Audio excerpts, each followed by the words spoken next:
नमस्कार दोस्तों, अनूप रीजन में आपका स्वागत है। समास के भेद के अंतर्गत आज हम लोग बहुब्रीहि समास पढ़ेंगे। इसके पहले हम लोग अव्ययी भाव समास, तत्पुरुष समास इत्यादि के बारे में पढ़ चुके हैं। अगर अभी तक वो वीडियो आप लोगों ने नहीं देखा है तो उसका लिंक मैंने नीचे दे रखा है, उसको एक बार जरूर देख लें।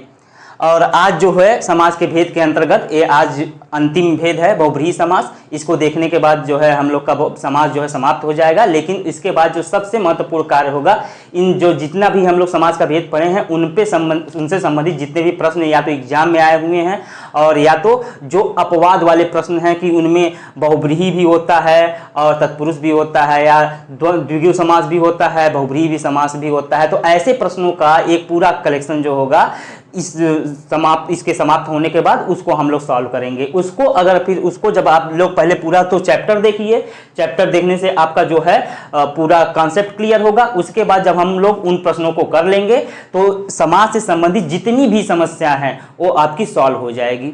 चलते हैं आज लोग पहले हम लोग देखते हैं बहुब्रीहि समास। बहुब्रीहि समास होता क्या है? जब दो शब्द, मान लीजिए कोई दो शब्द हैं, एक यक्ष शब्द है और एक वाई शब्द है।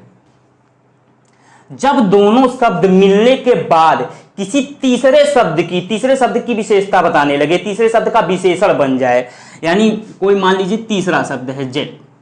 यहां पे दो शब्द थे, एक यक्ष था एक वाई था, लेकिन यहां पे जो अर्थ आ रहा है न तो यक्ष का आ रहा है न तो वाई का आ रहा है, एक तीसरा अर्थ आ जा रहा है, यानी तीसरे शब्द का विशेषण बन जा रहा है या तीसरे शब्द का अर्थ बताने लग रहा है। तो ऐसे जगह पर बहुब्रीहि समास होता है। इसके अलावा एक चीज और ध्यान देना है कि हो सकता है कि वह इन्हीं के अर्थों में आए, यानी एक्स वाई के अर्थों में ही आए, लेकिन एक्स वाई के अर्थ में आने का मतलब यह है, आया तो एक्स वाई के अर्थ में है, लेकिन वैसी चीजें अन्य भी हो सकती हैं। वह एक लिमिट मतलब लिमिटेशन को दर्शाने लगे कि जैसे उदाहरण से हम लोग समझते हैं इसको कि चारपाई। अब यहां पे चारपाई इसका होता है चार पाए हैं जिसके विग्रह,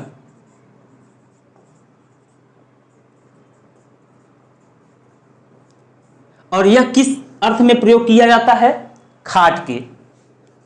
लेकिन हम लोग चारपाई को, खाट को चारपाई भी बोलते हैं। तो यहां पे एक देखिए शब्द है यक्ष, एक है वाई, और यह आया भी चारपाई के ही अर्थ में।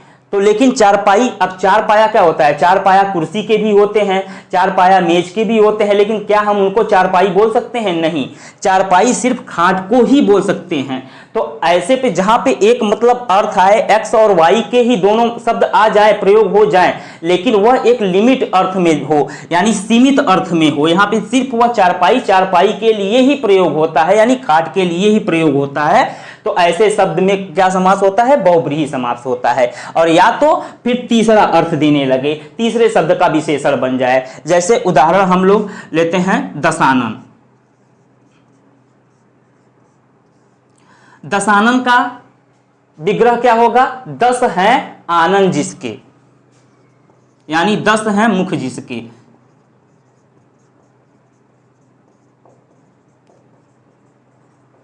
और यह किसके लिए प्रयोग किया जाता है? रावण के लिए। अब यहां पे देखिए, यहां पे एक शब्द है 10, दूसरा शब्द है आनन, लेकिन वह किसके लिए आ रहा है? रावण के लिए। न तो 10 के अर्थ में आ रहा है, न तो मुख, आनन का मतलब होता है मुख, न तो मुख के अर्थ में आ रहा है, किसी तीसरे शब्द का विशेषण वह बन जा रहा है दशानन। तो ऐसे शब्द क्या होते हैं? बहुब्रीहि समास। यानी जब कोई दो शब्द मिलने के बाद तीसरे शब्द का विशेषण बन जाए या तीसरा अर्थ प्रकट करने लगे, या तो वह एक सीमित अर्थ में प्रयोग हो, वहां पर बहुब्रीहि समास होता है। और अन्य उदाहरण देख सकते हैं। जैसे एक उदाहरण है जलज। अब जल का मतलब है पानी और ज का मतलब होता है उत्पन्न होना, यानी जल में उत्पन्न होने वाला।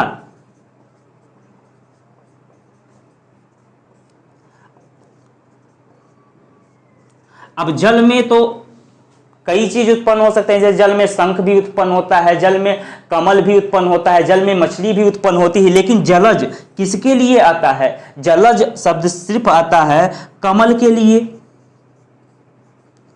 जलज शब्द आने पर वह कमल का विशेषण बन जाता है। तो यहाँ पे कौन सा समास होगा? बहुब्रीहि समास होगा। इसी तरीके से अन्य उदाहरण दे सकते हैं, जैसे लंबोदर। अब लंबोदर यानी लंबा है उदर जिसका, उदर मतलब होता है पेट। पेट तो कई लोगों के लंबे हो सकते हैं, आजकल तो बहुत लोगों के लंबे होते जा रहे हैं। तो लेकिन यह आता किसके अर्थ में है? सिर्फ गणेश भगवान के अर्थ में। तो यहाँ पे कौन सा समास हो जाएगा? बहुब्रीहि समास। अब ये तो हो गई बहुब्रीहि समास की बात। अब हम लोग देखते हैं बहुब्रीहि समास के भेद के बारे में। बहुब्रीहि समास के भेद के बारे में देखते हैं। बहुब्रीहि समास के मुख्य 4 भेद होते हैं: समानाधिकरण बहुब्रीहि, व्यधिकरण बहुब्रीहि, तुल्ययोग बहुब्रीहि और व्यतिहार बहुब्रीहि। अब इनके बारे में हम लोग डिटेल से देखते हैं। समानाधिकरण बहुब्रीहि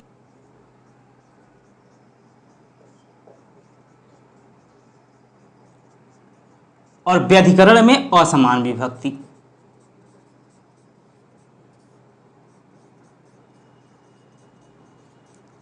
अब इन दोनों को एक साथ में ही हम लोग एग्जाम्पल समझने की कोशिश करते हैं। इसका उदाहरण चतुर्भुज, लंबोदर और व्यधिकरण का बीड़ापाड़ी,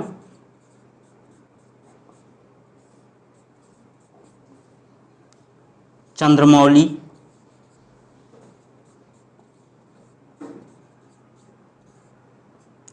जब हम चतुर्भुज का विग्रह करेंगे तो क्या होगा? इसका 4 हैं भुजाएं जिसकी।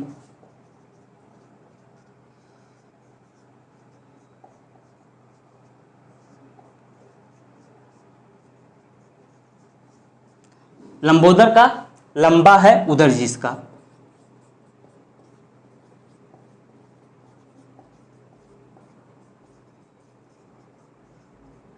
इसी प्रकार बीड़ापाड़ी का बीड़ा है हाथ में जिसके।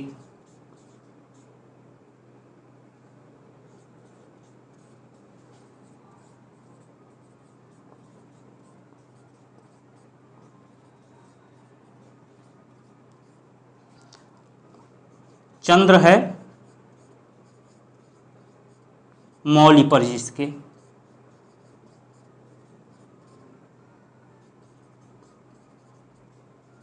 यह शंकर भगवान के अर्थ में है। यह जो है सरस्वती देवी, ठीक है, और यह विष्णु और यह गणेश के अर्थ में। अब यहाँ पे देखिए, इनको समझने के लिए एक चीज ध्यान दीजिए कि यहाँ पे 4 हैं भुजाएं जिसकी, यानी विभक्ति जो दोनों शब्द हैं 4 और भुजाएं एक ही विभक्ति में हैं। और यहाँ पे देखिए बीड़ा और हाथ दोनों अलग अलग विभक्ति हैं।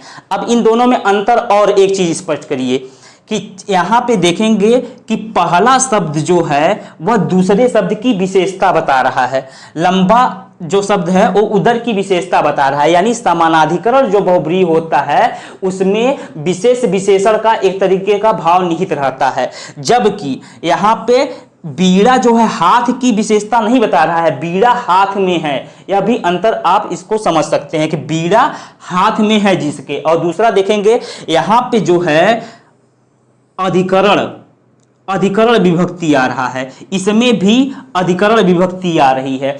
तो समानाधिकरण और व्यधिकरण में जो मुख्य अंतर यही है कि इसमें मुख्यतः जो है अधिकरण दूसरे शब्द की विभक्ति होती है वह मुख्यतः है, हमेशा नहीं लेकिन मुख्यतः जो है वह उसकी अधिकरण विभक्ति होती है, जबकि समानाधिकरण में जो है विशेष विशेषण का भाव निहित होता है, इसमें विशेष विशेषण का भाव निहित नहीं होता है। और जो समानाधिकरण में होता है वो दोनों शब्द जो होते हैं समान विभक्ति यानी एक ही विभक्ति में होते हैं, और व्यधिकरण में जो होता है वो दोनों शब्द जो होता है अलग अलग विभक्ति में होते हैं। जैसे यहाँ पे हाथ अलग विभक्ति में है जबकि वीणा अलग विभक्ति में है, ठीक है। तो समानाधिकरण और व्यधिकरण में यही है कि एक में दोनों शब्द एक ही विभक्ति में होते हैं जबकि दूसरे में अलग अलग विभक्ति में होते हैं।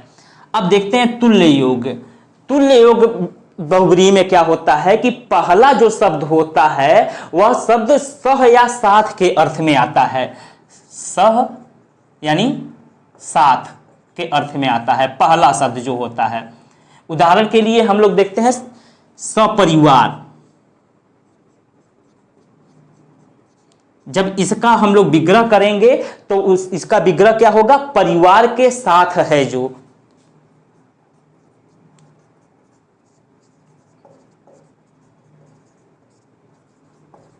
परिवार के साथ है जो। इसी तरीके से एक दूसरा एग्जाम्पल सबल, यानी बल के साथ है जो।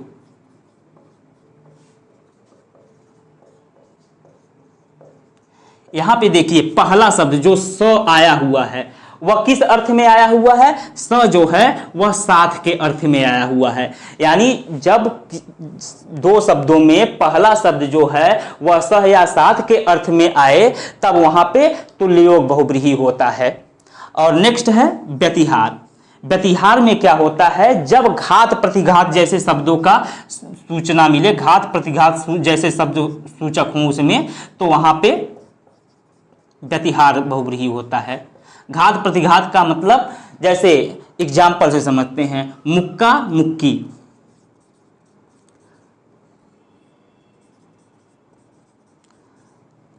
अब यदि आपने किसी को मुक्का मारा तो उधर से भी अगर मुक्का आया तो लोग क्या बोलेंगे कि दोनों में मुक्का मुक्की हो गई, यानी एक तरफ से एक घात तो वहां से जो वापस आया प्रतिघात। इसी तरीके से है धक्का धुक्की। जब आप लोग ट्रेन में या बस में चढ़ते हैं तो भीड़ होती है तो वहां पे क्या हो जाता है, धक्का धुक्की। तो ऐसे शब्द क्या होते हैं, व्यतिहार हुई। इसका जब विग्रह हम लोग करेंगे तो ऐसे इसका विग्रह होगा कि मुक्कों से जो लड़ाई हुई, मुक्कों से लड़ाई हुई जो। तो घात प्रतिघात वाले जो शब्द होते हैं जैसे मुक्का मुक्की धक्का धुक्की, वो कौन से होते हैं, व्यतिहार बहुव्रीहि। तो ये थे बहुव्रीहि समास के भेद। उम्मीद करता हूँ अब आप लोग को बहुव्रीहि समाज भी समझ में आ गया होगा और इसके भेद भी समझ में आ गए होंगे। और आज जो है समाज के जो सारे भेद थे वो हम लोगों ने समाप्त कर लिया।